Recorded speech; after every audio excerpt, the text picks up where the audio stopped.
Hello and welcome back to MKG Biotech Lab. In this series of video, we are going to discuss about the very important topic for GATE BT 2022, and I think this is my 11th lecture. And okay, let's get started.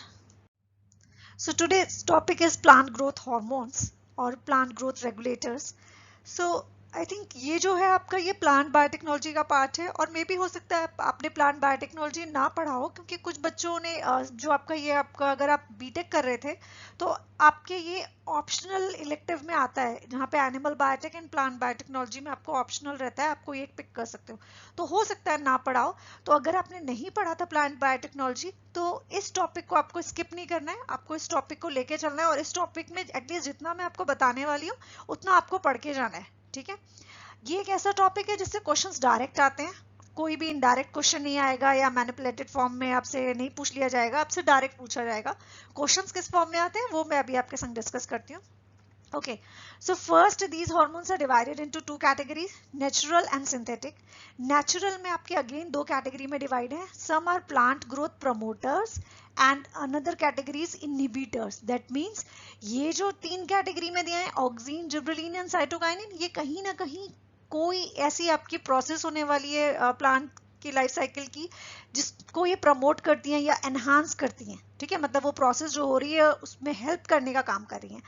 और उसकी जगह पे जो आपके ये inhibitors हैं ये क्या काम कर रहे हैं, इन समहाउ ये कहीं ना कहीं उन प्रोसेस को रोकने का काम कर रहे हैं। जैसे कि आप बोल सकते हैं कि अगर एजिंग की एक प्रोसेस ऐसी है जो कि बेनिफिशियल नहीं है प्लांट के लिए तो उसको रोकने का काम करेंगे, तो ऑब्वियसली प्लांट ज्यादा टाइम तक सरवाइव कर पाएगा। ठीक है, तो कुछ ऐसी प्रोसेस भी होती है लाइफ प्रोसेस जो कि यूजफुल नहीं होती हैं, उनको ये रोकने का काम करते हैं या स्लो डाउन कर देते हैं। अगर प्रॉपरली रोक नहीं सकते दैट मीन्स ये स्लो डाउन तो कर ही सकते हैं, अगर स्टॉप नहीं कर पा रहे स्लो कर देंगे तो हो सकता है वो ड्यूरेशन बढ़ जाए। जो पहले प्रोसेस हो सकता है 2 मंथ्स में होने वाली थी वो हो सकता है अब जाके 2 years में पूरी हो।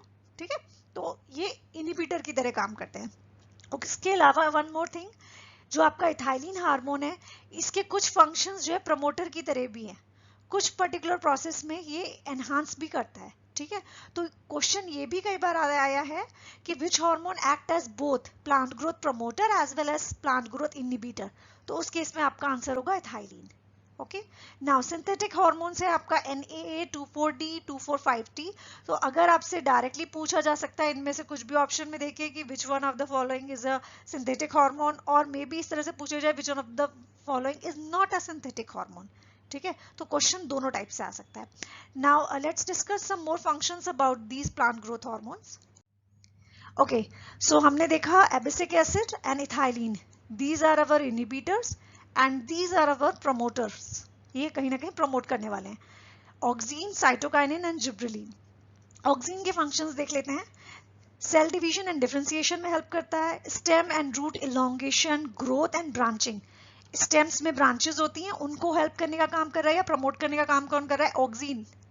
दैट मीन्स कि अगर ऑक्सीन कम होगा या ऑक्सीन नहीं प्रेजेंट होगा तो प्लांट में ब्रांचिंग नहीं हो पाएगी या प्लांट की ग्रोथ लॉन्ग नहीं हो पाएगी। In the same sense roots की लेंथ नहीं बढ़ पाएगी, रूट्स में ब्रांचिंग नहीं हो पाएगी।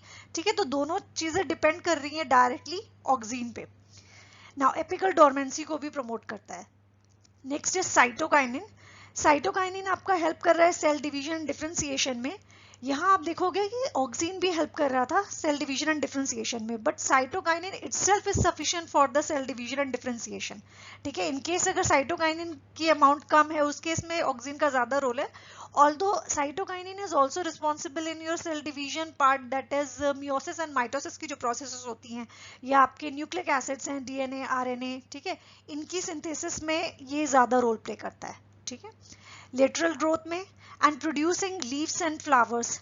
ठीक है, next is gibberellin. Gibberellin germination में, जिब्रेलिन जी से याद रखना, जिब्रेलिन जर्मिनेशन दोनों चीजें याद रखना, किसके, germination of seeds and birds दोनों में हेल्प कर रहा है और स्टेम की इलोंगेशन में भी हेल्प कर रहा है। ठीक है, sugar cane is one of the example of gibberellin, जहाँ पे जिब्रेलिन अलग से अप्लाई किया जाता है प्लांट्स में ताकि जो आपके शुगर केन की क्रॉप होती है वो बहुत ज्यादा लॉन्ग हो, या क्योंकि उसमें क्या होता है, गन्ना क्या है आपका जो मेन स्टेम वाला पार्ट है वही तो यूज होता है ना, तो यहाँ पे स्टेम की लेंथ को बढ़ाने के लिए जिब्रेलिन का यूज किया जाता है, ये भी क्वेश्चन आया है, ठीक है।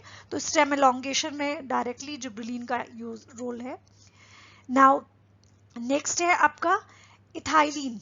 अच्छा एक चीज कंफ्यूज मत होइएगा, ऑक्सीन का भी फंक्शन था stem and root elongation, growth and branching, और जिब्रेलिन के लिए भी अभी हमने बोला कि स्टेम एलोंगेशन। ऑक्सीन जो है वो लेंथ को इंक्रीज करने में हेल्प नहीं कर रहा था उतनी, ये किस में हेल्प कर रहा था, ये ब्रांचिंग में और स्ट्रेंथ प्रोवाइड करने में ज्यादा रोल प्ले कर रहा था। और जिब्रेलिन जो है वो इटसेल्फ केवल लेंथ इंक्रीज करने में हेल्प कर रहा है, इसके अलावा उसको कोई रोल नहीं है, ठीक है, स्टेम में। लेकिन ऑक्सीन जो था वो स्ट्रेंथ भी प्रोवाइड कर रहा था, ब्रांचिंग भी करवा रहा था, ठीक है। नाउ इथाइलिन का रोल फ्रूट डेवलपमेंट आपने पढ़ा है, रिपनिंग में, फ्रूट रिपाइनिंग जैसे आपकी टोमेटो के केस में, ठीक है, एंड लीव लॉस जो बेसिकली एजिंग की प्रोसेस है उसको रोकने का काम करता है ये, ठीक है। Now let's discuss some more PYQs. Okay, now the first question is which plant hormone is useful in making RNA and proteins? तो अभी हमने पढ़ा था सेल डिवीजन में दो हार्मोन्स रोल प्ले कर रहे थे, ऑक्सीन एंड साइटोकाइनिन, बट हमने उसमें स्पेसिफिकली पढ़ा था कि जो रोल हमारा प्ले हो रहा है न्यूक्लिक एसिड डिवीजन में प्रोटीन्स के लिए, वो आपका कौन सा प्ले कर रहा है, cytokinin. Then cytokinin is the right answer. Now moving towards next question, which plant hormone is responsible for saving the crop from falling? यहाँ बात हो रही है कि कौन सा प्लांट हार्मोन है जो कि क्रॉप को गिरने से बचा रहा है या स्ट्रेंथ प्रोवाइड कर रहा है। डायरेक्टली आप इसको अगर समझो तो इसका मतलब क्या है, स्ट्रेंथ दे रहा है ना, कि वो खड़ा रह सके। जब लेंथ बढ़ती है किसी की, अगर उसमें स्ट्रेंथ नहीं होगी तो वो बेंड कर जाएगा। बेंड करने का मतलब क्या है, फॉल कर गया, गिर गया, ठीक है। तो अगर किसी भी प्लांट का स्टेम बड़ा होता जा रहा है तो साथ में उस पार्ट में स्ट्रेंथ आनी चाहिए कि वो उस पूरी लेंथ को टॉलरेट कर सके या तरह से संभाल सके, ठीक है। तो ये काम कौन कर रहा था, ऑक्सीन कर रहा था। Okay, so oxygen is the right answer. Now next is which of the following hormone is found in gaseous form? तो गैसियस फॉर्म में हमने अभी पढ़ा था, आपका एक ही हार्मोन है, ethylene is the only hormone which is present in the gaseous form. इस पे भी क्वेश्चंस आते हैं, प्लीज इसको याद कर लीजिएगा, this is the only hormone, ठीक है। बाकी सारे हार्मोन्स आपके अलग स्टेट में होते हैं, गैसियस फॉर्म में आपका केवल एक हार्मोन है, दैट इज इथाइलिन। अच्छा, क्वेश्चंस आपके हमेशा डायरेक्ट आने वाले हैं, तो इसके लिए बिल्कुल भी कंफ्यूज मत होइए, जितना आपको बताया जा रहा है उतना रिवाइज करके जाइए।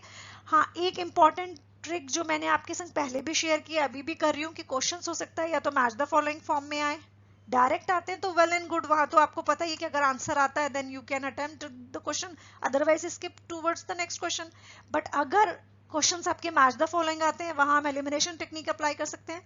उसके अलावा क्वेश्चन आपके पैराग्राफ फॉर्म में आते हैं, जहां पे आपको 4-5 स्टेटमेंट्स दिए होते हैं और लास्ट में आपको 4 ऑप्शंस दिए होते हैं कि which of the following, which one of the option और which of these options are true और फॉल्स, कई बार, ठीक है। तो उस केस में आपको पेन और पेपर का यूज जरूर करना है। आप जब भी क्वेश्चन रीड करते हैं, फर्स्ट आपको नोट डाउन करना है कि क्वेश्चन में पूछा क्या है, ट्रू पूछा है, फॉल्स पूछा है, इनकरेक्ट पूछा है, करेक्ट पूछा है। फर्स्ट थिंग तो आपको ये नोट डाउन करनी है। सेकंड, आप जब स्टेटमेंट वाइज क्वेश्चंस रीड करते चलोगे तो आप नोट करते चलोगे, फर्स्ट ट्रू है तो शॉर्ट में टी, फॉल्स है तो एफ, ठीक है। ये आपको बहुत हेल्प करने वाला है, क्योंकि आप जब देखोगे एग्जाम में आपके मैथ्स के भी क्वेश्चंस आने वाले हैं, न्यूमेरिकल टाइप क्वेश्चंस आते ही आते हैं, आपके पीसीआर पे आ सकते हैं, बैक्टीरियल ग्रोथ कर्व पे, एंजाइम काइनेटिक्स पे आते हैं आपके, अदरवाइज बायो प्रोसेस से रिलेटेड आते हैं, और मैथ्स में तो रहेंगे ही आपके, ठीक है। तो अगर आप अपना टाइम बचाओगे तो एटलीस्ट वो टाइम आप वहां पे यूज करने, आराम से यूज कर सकते हो, जो आपके न्यूमेरिकल टाइप क्वेश्चंस आने वाले हैं। तो I think this is all about plant growth hormones according to me. So इतना आप रिवाइज करके जाइए, and if you like the video or understand the content, then please like video and subscribe the channel, and please share it with your all friends.